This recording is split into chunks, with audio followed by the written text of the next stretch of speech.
Hi, this is Jesper, and I make videos on YouTube for those who like to challenge mindset and make a difference in the workplace.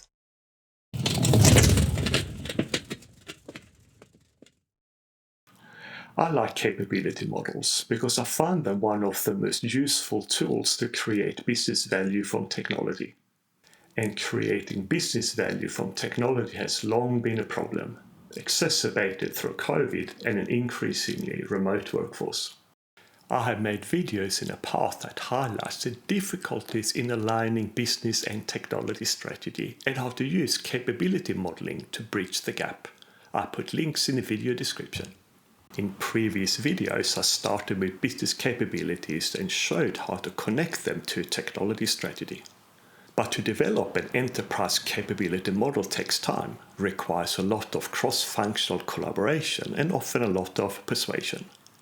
Today I will take a different approach and start with the IT capability model without a business capability model.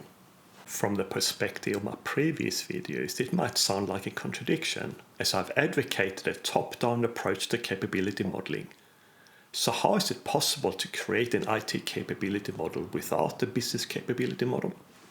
It is not ideal, but with understanding the business strategy or the business operating model, it is possible. And demonstrating an IT capability model is a great way of selling the concepts to business users, taking them on a journey, and highlighting the value and benefits of taking a capability view and approach to transformation. So where do we start? There are several good business capability frameworks available. Some are free, some at a cost. I put links in the video description. But they're all weak on IT capabilities, so I decided to create my own IT capability model framework with 81 distinct IT capabilities, with a dictionary that describes each capability and what it does.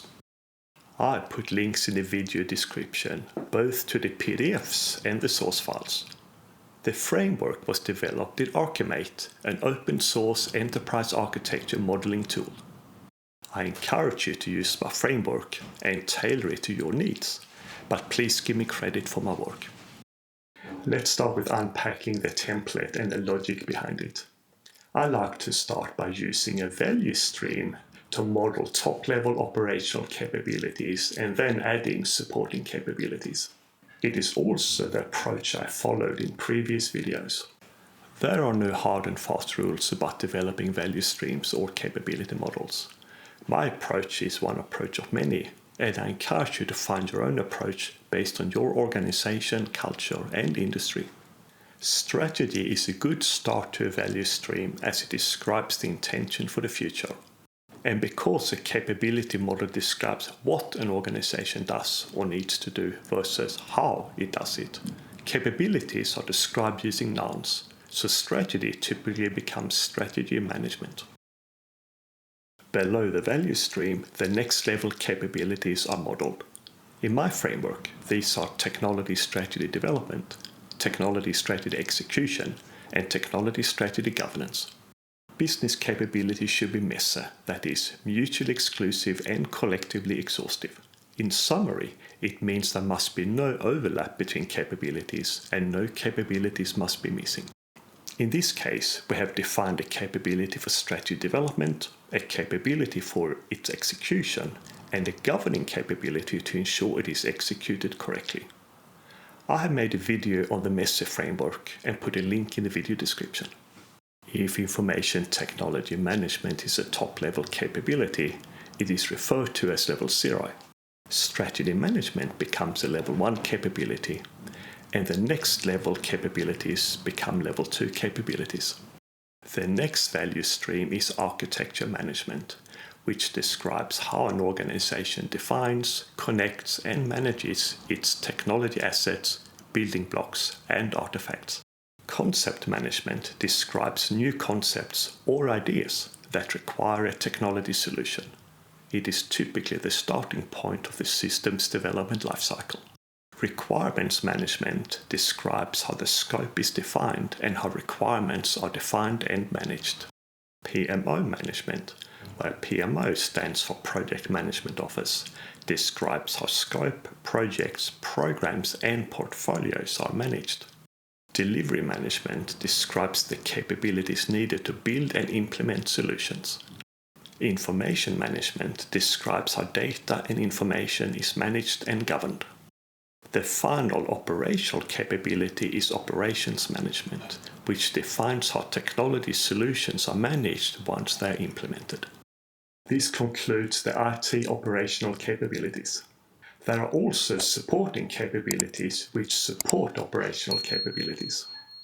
Although I show them sequentially, they can also be shown horizontally because each of the supporting capability often support one or more operational capabilities.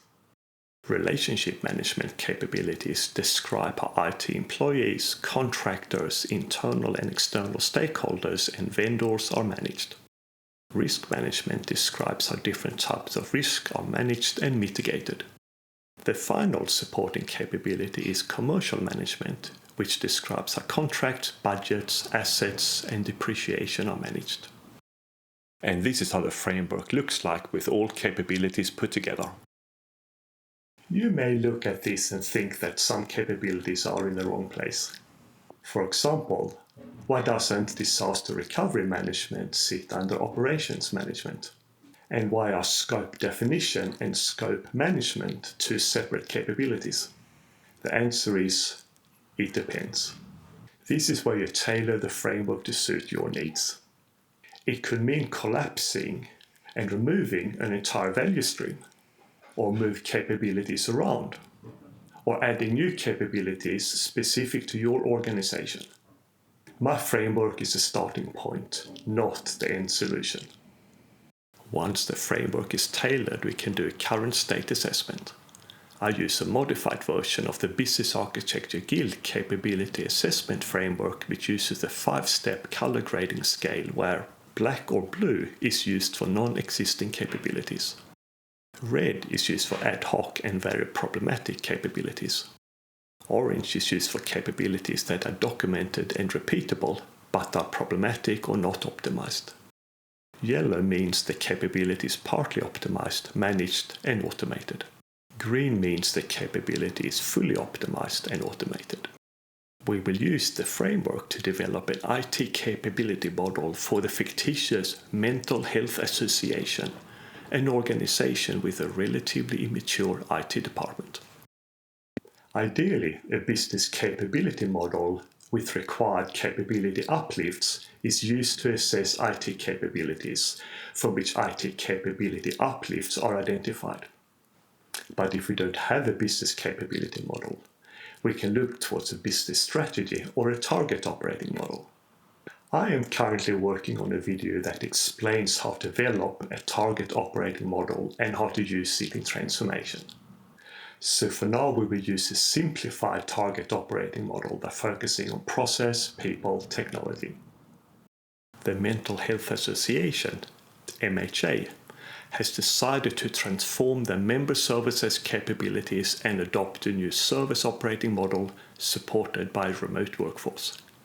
An important part of MHA's target operating model is the use of technology and AI, and use virtual agents to answer 70% of incoming inquiries, and then use automated scheduling to distribute inquiries that cannot be resolved using virtual agents to the most suited remote member consultant. If transferred to member consultant, the goal is to provide answers and links to relevant content without transferring the inquiry to another consultant. Omnichannel is an important part of the strategy, and initially, MHA wants to accept phone calls and email inquiries.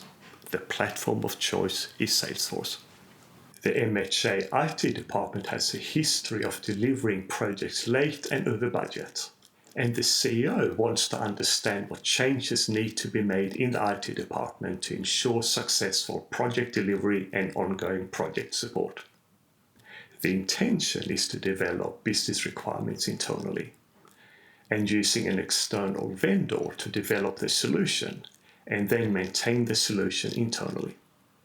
An agile approach will be used. We can use capability modeling to make informed decisions about the IT capability uplifts required to lay the foundation for a successful project.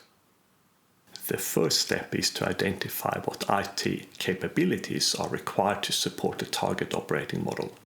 I have selected the IT capabilities directly affected and made a number of assumptions. For example, that most of the work is done within the Salesforce ecosystem and that limited integration is required.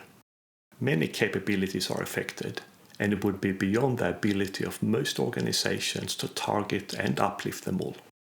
The second step is to identify which capabilities are critical to success and require an uplift.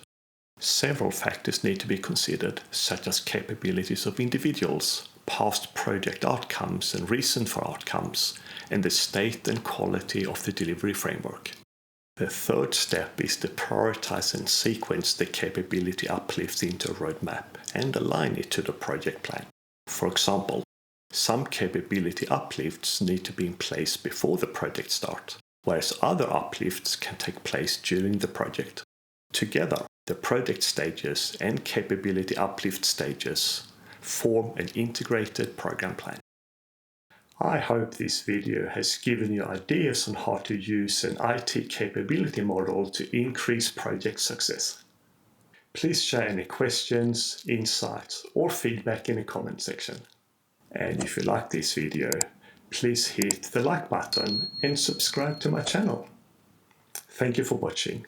Take care, and I look forward to seeing you in my next video.